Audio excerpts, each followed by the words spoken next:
Hello, you are welcome to today's class. Our topic is functions of real variables. We'll begin with domain and range of functions. What do we mean by domain and range? A domain of a function can be described explicitly or it may be described implicitly. Now, the implied domain is the set of all real numbers for which the equation is defined. Whereas an explicitly defined domain is one that is given along with the function. Let's take some examples. Find the domain of each function. A, f of x equal to square root of x plus 2, and b, g of x equal to 1 over x squared minus x. Solution. For A, we say that square roots, as we all know, must be a positive number when you're in the set of real numbers. You cannot have square root of a negative number, otherwise it will lead us into what is called the complex number system. So for what we are doing to be defined in the set of real numbers, square root of numbers must never be negative. Therefore, whatever we have inside the square root, in this case x plus 2, must always be positive. And this is equivalent to x greater than or equal to minus 2. So what it means is that from minus 2 to infinity, if you pick any number between minus 2 and infinity and choose it as x in the square root, you will always have an answer. Otherwise, it will lead us to something else. Now, for the range, it is very simple. We all know that the square root of any number has to be positive. So for that reason, we say that the range of f of x will simply be from the interval 0 to infinity. So in this particular question, A, the domain is from minus 2 to infinity, while the range is from 0 to infinity. For B, since g of x, which is equal to 1 over x squared minus x, is equal to 1 over x, when you factor the denominator, you have x in bracket, x minus 1. We are all familiar with the fact that fractions is not divisible by 0. It's not allowed actually, because it will lead us to indeterminate form. So for that reason, if you look at this particular fraction, the denominator should not be 0, whatever be the case, and it must not be 1, because if x is 1, you will also have 0 at the denominator, and if x is 0, you still have 0 at the denominator. Therefore, for the domain will be every number on the real line except 0 and 1. While the range, you discover that every other number, this particular fraction is going to generate every other number on the real line except the number 0. So we now say that the range is going to be the interval minus infinity to 0 union 0 to infinity. So in this particular question, your domain is minus infinity 0 union 0 1 union 1 to infinity, meaning 0 is not part of it and 1 is not part of the domain.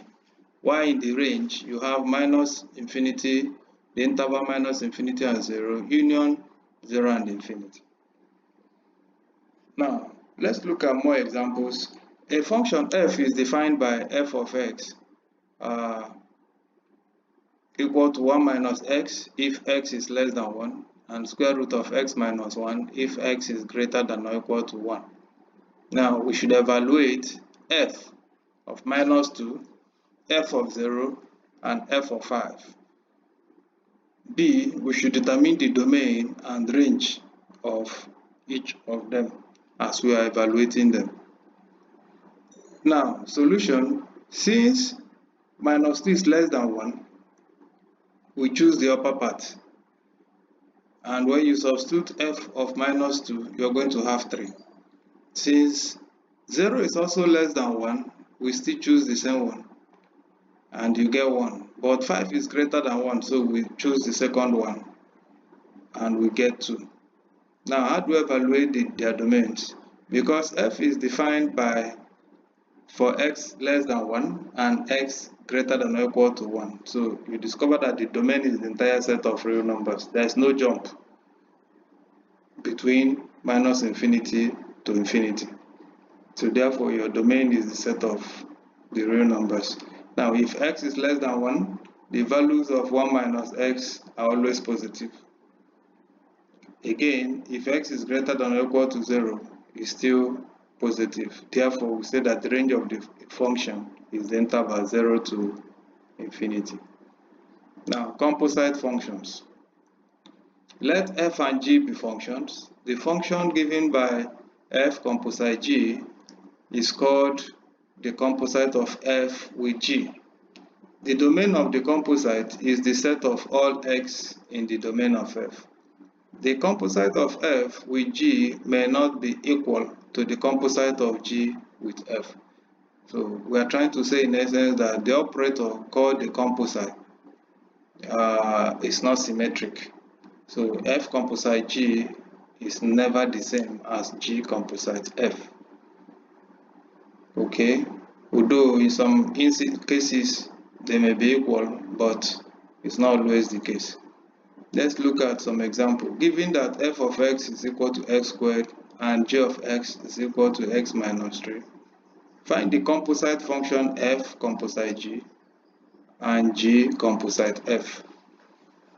Solution: we have that f composite g will give us x minus 3 all squared, while g composite f will give us x squared minus 3. So in this case, we have shown that f composite g is not equal to g composite f. They are not the same. Now, even and odd functions. If a function f satisfies f of minus x equal to x, f of x, for every number x in this domain, it is called an even function.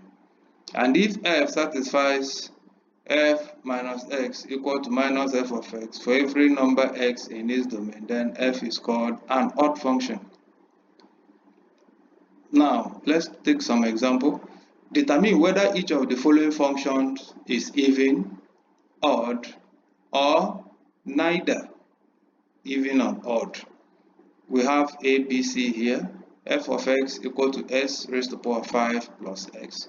G of x equal to 1 minus x raised to the power 4, and h of x equal to 2x minus x raised to the power 2. We should determine which of them is even, odd, or none, or neither. Solution: for A, we discover that if you replace x with minus x, you're going to have minus f of x. Therefore, we conclude that the first question is an odd function. While for B, you discover that if you replace your x with minus x in the question, you're going to have 1 minus x raised to the power 4. You have the same question like the original question. So therefore, we say that G is even. And for C, when you replace your x with minus x, you discover that you have minus 2x minus s squared.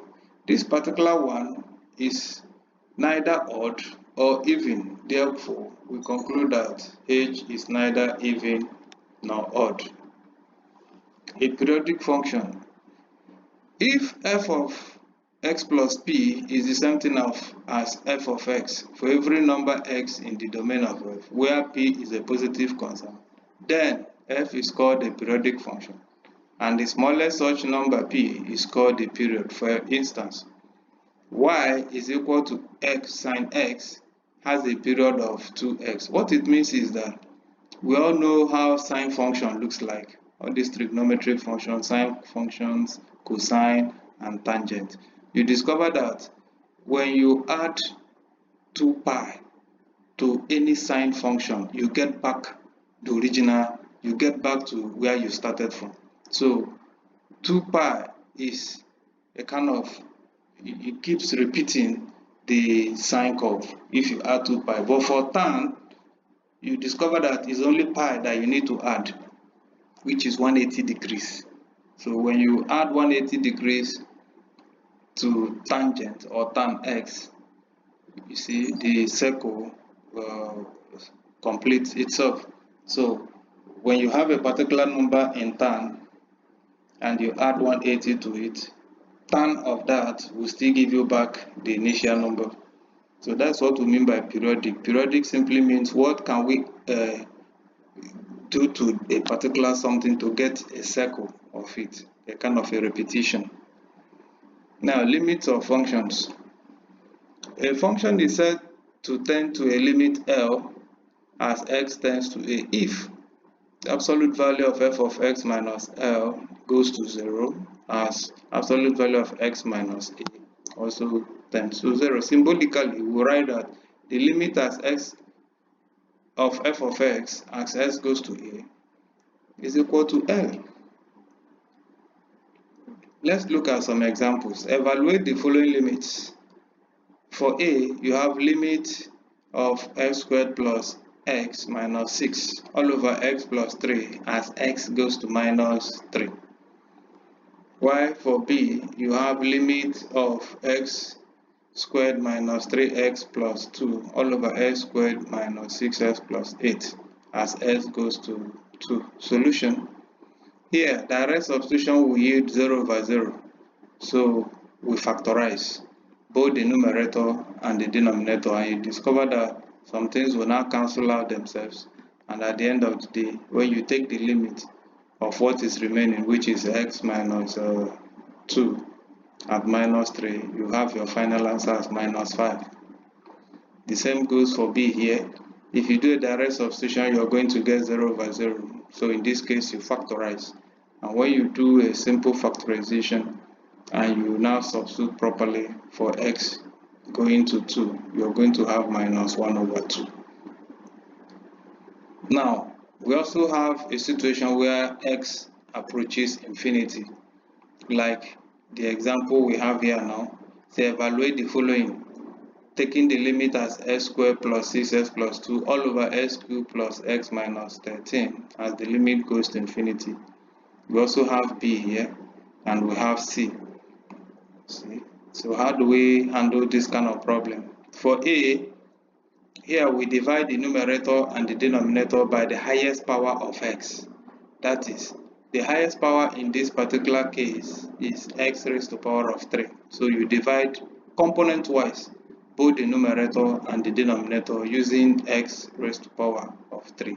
And when you do that properly, you're going to have 0 over 1, which will eventually give us 0. For b, it's similar. So x raised to the power 2 is the highest power of x. So you divide both the numerator and the denominator with x squared, component wise. And when you do that properly, like the demonstration I have on the screen, you're going to have 1 over 2. The same goes for c. When the highest power here is of x is x raised to the power 3.